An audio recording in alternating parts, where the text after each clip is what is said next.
Hi everybody, welcome to the Steckline Report. Boy, it's been a big weekend. We just completed Ag Day at the Kansas Wheat Festival in Wellington. Had some great speakers, talked about everything from estate planning to farm bill to projecting corn, wheat, soybean, cattle, prices.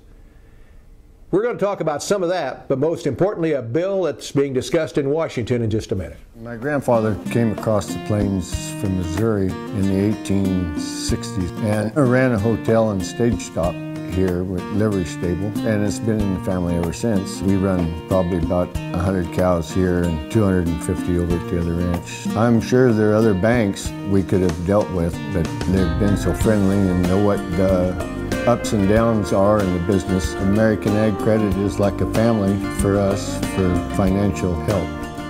Announcing new deals from Straub International on an excellent selection of pre-owned self-propelled sprayers and late-model Case IH Magnum and Steiger tractors. Deals like a January 2016 interest waiver, available on 2012 or newer model year self-propelled sprayers. Interested in a tractor? Get a 24-month interest waiver on our great selection of 2012 or newer pre-owned Case IH Magnum or Steiger tractors. Hurry in. These great offers and more are available for a limited time through Case IH and C&H Industrial Capital. Visit your local Straub International dealer today. Some restrictions apply. See dealer for details.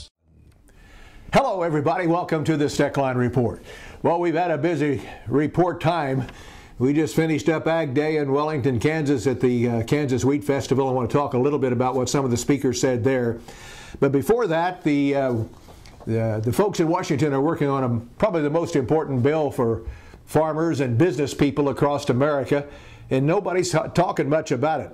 They were supposed to last Friday discuss a bill and maybe even pass it as far as the full House is concerned, because the House Ag Committee's already passed it. But and that's a bill to permanently extend 50% tax deductions for business expenses, or what's called bonus depreciation. The bill is H.R. 4718.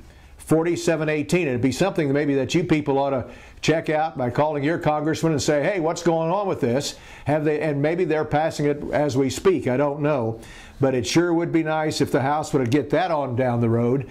But it's going to run into a lot of problems. Of course, the Senate has to approve it first, and then the President has to sign it.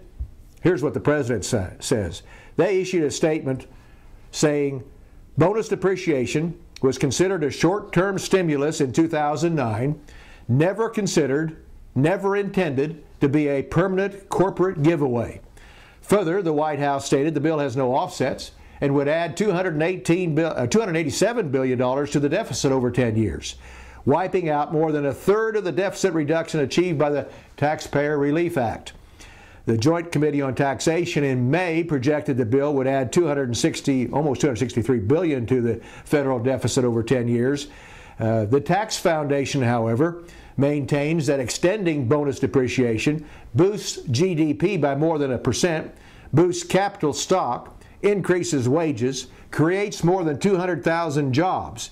The Tax Foundation argues the provision increases federal tax revenue collected by $23 billion because of the resulting economic activity.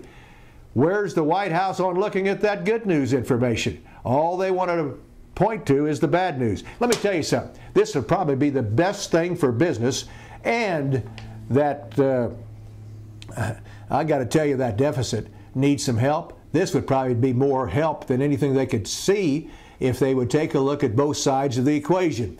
And in agriculture, I can tell you, farm equipment dealers are struggling right now with way overstocked situations. This would help big time if you could take 50% of that product off the first year depreciated. So we'll keep our eye on that, but let me tell you something. Don't spend the money yet, folks, because that's a long ways from being reality, and I think it's got a big uphill battle. Well, the Ag Day celebration in Wellington with the Kansas Wheat Festival went fine. We had some great speakers, and I want to thank them for being there. Information that farmers that were there told me that they don't hear or see anywhere else. And I got to tell you, it started, of course, with estate tax planning. And there's big news in agricultural news medias today about how if you don't do some explicit tax planning and you're in agriculture, the next 10 years could be a detriment to you big time, especially if you pass on. So we'll talk more about that later in another Steckline report.